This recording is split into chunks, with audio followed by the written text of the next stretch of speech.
بسم اللہ الرحمن الرحیم۔ السلام علیکم ورحمۃ اللہ وبرکاتہ۔ بسم اللہ الرحمن الرحیم۔ عزیز طلباء کرام، ایم اے اسلامیات کے مضمون تاریخ اسلام کا آج ہمارا سبق نمبر 77 ہے، جس کا عنوان ہے الخانی سلطنت۔ تو انشاءاللہ الخانی سلطنت کا تعارف وغیرہ آج کے سبق میں ہم پڑھیں گے۔ تو نیا سبق شروع کرنے سے پہلے ہم گزشتہ سبق کا خلاصہ دیکھتے ہیں۔ پچھلے سبق میں ہم نے سلجوکیوں کا تعارف پڑھا تھا کہ سلجوکی کون تھے، اور ایسے ہی ان کے عروج و زوال کی داستان پڑھی تھی کہ کیسے ان کو عروج ملا اور کیسے پھر وہ زوال کا شکار ہو گئے۔ ایسے ہی سلجوکیوں کے جو کارنامے تھے، ان کارناموں کے حوالے سے ہم نے گفتگو کی تھی، اور ان کے بہت سے کارنامے ہم نے ذکر کیے تھے، جن میں عباسی خلافت کی بحالی ایک ان کا بہت بڑا کارنامہ تھا۔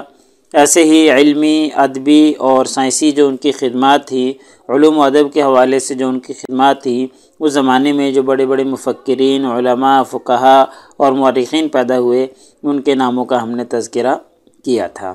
ایسے ہی ایک اور بہت بڑا کارنامہ کہہ لیں، ان کی خدمت کہہ لیں کہ اقوام عالم کی قیادت انہوں نے کی۔ تہذیب و تمدن کے حوالے سے ہم نے پڑھا تھا کہ دنیا میں ایک دفعہ پھر سے مسلمانوں کو رفعت مل گئی، بلندی مل گئی تھی۔ کیوں کہ سلجوکیوں کے کارناموں کی وجہ سے اور ان کے علمی، ادبی، تہذیب و تمدن کی ترقی کی وجہ سے۔ ایسے ہی نظامیہ یونیورسٹی کا قیام بہت اہمیت کا حامل ہے، اور ان کی خدمات میں سے، ان کے کارناموں میں سے ایک بہت بڑا کارنامہ ہے جو آج بھی ان کے کارناموں کا منہ بولتا ثبوت ہے۔ تو یہ کچھ ان کے کارنامے، ان کے عروج و زوال کی داستان، ان کا تعارف وغیرہ ہم نے پچھلے سبق میں پڑھا تھا۔ تو آج کے سبق میں ہم الخانی سلطنت کا تعارف پڑھیں گے کہ یہ کون تھے، کہاں سے آئے، کس طریقے سے، اور الخانی ان کا نام کیوں پڑ گیا۔ ایسے ہی ان کے جو حکمران گزرے ہیں الخانی سلطنت کے، ان کی فہرست کا ہم جائزہ لیں گے، اور جو حکمران تھے ان کے نام کیا کیا تھے۔ ایسے ہی الخانی سلطنت کے بعد ہم صفوی خاندان کی حکمرانی کے حوالے سے پڑھیں گے کہ صفوی خاندان کا تعارف کیا ہے، یہ کون تھے۔ ایسے ہی پھر ان کے عروج و زوال کی جو اسباب ہیں، وجوہات ہیں، اور جو داستان ہے، اس حوالے سے ہم گفتگو کریں گے۔ یعنی ان دونوں خاندانوں، دونوں سلطنتوں پر، الخانی سلطنت اور صفوی جو سلطنت ہے، ان کا ایک اوور ویو کریں گے، ان کا مختصر سا مگر جامع سا جو ہے جائزہ پیش کریں گے۔ تو چلیے سب سے پہلے ہم الخانی سلطنت کا تعارف دیکھتے ہیں۔ تو سب سے پہلے الخانی حکومت کا جو زمانہ ہے، جس زمانے میں انہوں نے حکومت کی تھی، وہ زمانہ 1256 عیسوی سے لے کر 1349 عیسوی تک ہے، یعنی تقریباً ایک صدی پر محیط ہے۔ اور یہ حکومت ان کی ایران میں قائم رہی تھی، اور اس کا جو بانی تھا وہ مشہور منگول جو جنگجو بھی تھا، جس کا نام ہلاکو خان تھا، وہ الخانی سلطنت کا بانی کہلاتا ہے۔ تو اب ہم دیکھتے ہیں کہ الخانی سلطنت کی ابتدا کیسے ہوئی ہے۔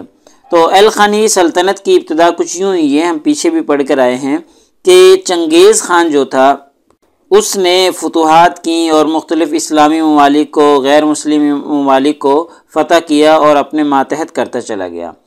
تو اس کے بعد پھر اس کا بیٹا حکمران بنا، اس نے بھی فتوحات جاری رکھی۔ پھر اس کا پوتا جو ہے ہلاکو خان کے نام سے، اس نے بھی فتوحات کا سلسلہ جاری رکھا۔ جب اس نے فتوحات کا سلسلہ جاری رکھا تو اس نے جو علاقے فتح کیے اور جن میں اس کی حکمرانی تھی، بالخصوص ایران اور اس کے ارد گرد کے علاقے، وہ اس کے قبضے میں تھے۔ تو یہاں پر یہ حکمرانی کرتا تھا، تو اس نے اپنے آپ کو الخانی سلطنت کا بانی قرار دیا، یعنی الخانی سلطنت جو ہے اس کی بنیاد ہلاکو خان نے رکھی۔ کیوں؟ اس کی وجہ تسمیہ کیا ہے؟ وجہ تسمیہ اس کی یہ ہے کہ الخان کا مطلب ہوتا ہے ماتحت خان، یعنی اس کا مطلب یہ تھا کہ یہ منگول سلطنت کی سرپرستی میں اور ان کی وفاداری میں یہاں کام کر رہا ہے، ان کا وفادار ہے۔ تو ان کے ساتھ، چنگیز خان کے ساتھ، منگول حکومت کے ساتھ اپنی وفاداری ثابت کرنے کے لیے اس نے الخان نام رکھا، جس کا مطلب ہے ماتحت خان، یعنی منگول خان، منگولوں کی جو حکومت ہے اس کے ماتحت ہے۔ تو اس طریقے سے اس کے ماتحت، یعنی اصل میں یہ منگولی سلطنت ہے منگولوں کی ہے، لیکن یہ جن علاقوں پر قابض تھا ان علاقوں پر حکومت اس نے کی، تو اپنے آپ کی سلطنت کا اس نے نام ایل خانی سلطنت رکھ لیا کہ جی یہ علاقہ جو ہے یہ منگولوں کے ماتحت ہے، اپنی وفاداری ثابت کرنے کے لیے، تو یہ اس کی وجہ تسمیہ بھی ہے۔ تو اصل میں اس کا بانی جو ہے وہ ہلاکو خان ہے، ہلاکو خان نے ایل سلطنت کی بنیاد رکھی تھی، لیکن حقیقت میں یہ وہیں سے جب چنگیز خان نے فتوحات شروع کی تھی اور اس نے شب خون مارا تھا تو وہیں سے شروع ہو گئی تھی۔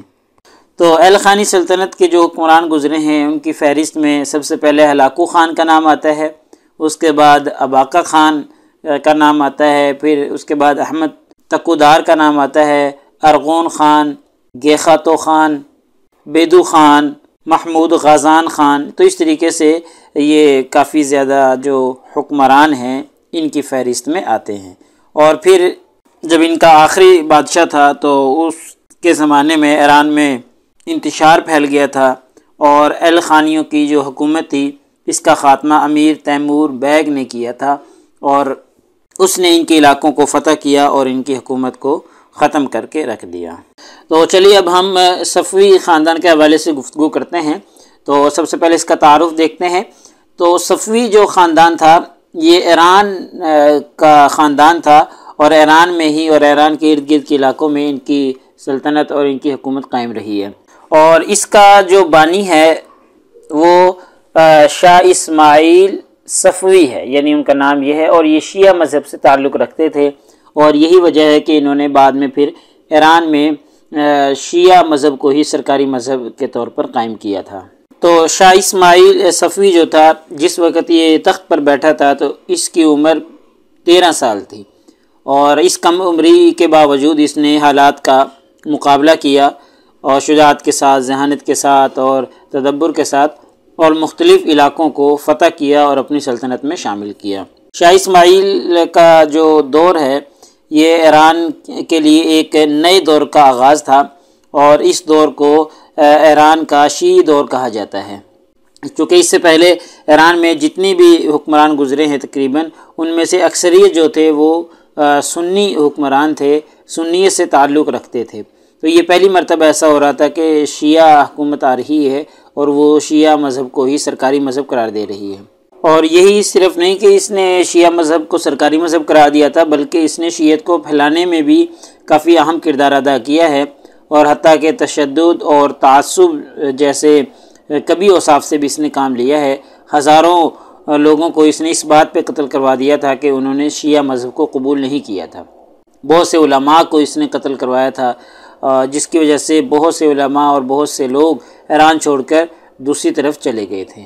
تو شاہ اسماعیل صفوی کے بعد ان کا بیٹا جو ہے طہماسپ جن کا نام تھا وہ تخت نشین ہوا، اور یہ بھی کم عمر میں ہی تخت نشین ہو گیا تھا۔ جس وقت یہ تخت پر بیٹھا تو اس کی عمر صرف 10 سال تھی، اور اس کا دور بڑا ہنگامہ خیز دور گزرا ہے، اور اس کا دور 1525 سے لے کر 1540 تک کا ہے۔ بہت سے حکمرانوں نے، بہت سے سرداروں نے اس کے زمانے میں ایران پر حملہ کیا تھا، حتیٰ کہ شیبائی خان کا جو لڑکا تھا جنید خان، اس نے اس دوران میں 6 حملے کیے تھے، اور ایران کے جو شہر تھے ہرات اور مشہد ان کو بہت زیادہ نقصان پہنچایا تھا۔ اس کے بعد جو تیسرا حکمران بنا ہے اس صفوی خاندان میں سے وہ عباس اعظم کے نام سے ہے۔ تو عباس اعظم کا جو دور ہے وہ صفوی خاندان کا عہد زرعی کا دور ہے، یعنی اس میں بہت سی ترقیات ہوئی تھی، بہت سی فتوحات ہوئی تھی، جس کی وجہ سے اس کے دور کو عہد زرعی کہا جاتا ہے۔ جس وقت یہ تخت پر بیٹھا تھا تو اس وقت اس کی عمر صرف 17 سال تھی۔ تو اب ہم دیکھتے ہیں کہ اس صفوی خاندان کی حکومت کا خاتمہ اور زوال کیسے ہوا۔ تو اس صفوی خاندان میں یہ عباس اعظم جس کے بارے میں بھی ہم نے پڑھا، اس کے بعد 4 جانشین ہوئے۔ تو عباس اعظم کا جو جانشین تھا جس کا نام شاہ صفی تھا، یہ نہایت ہی ظالم اور سفاک تھا۔ اس کے زمانے میں بغداد پر ترکوں نے قبضہ کر لیا تھا، اور دلی پر مغلوں نے قبضہ کر لیا تھا۔ پھر اس کے بعد عباس دوم کے نام سے ایک حکمران آیا، تو اس کا جو زمانہ تھا وہ خوشحالی کا تھا اور امن و امان کا دورہ تھا۔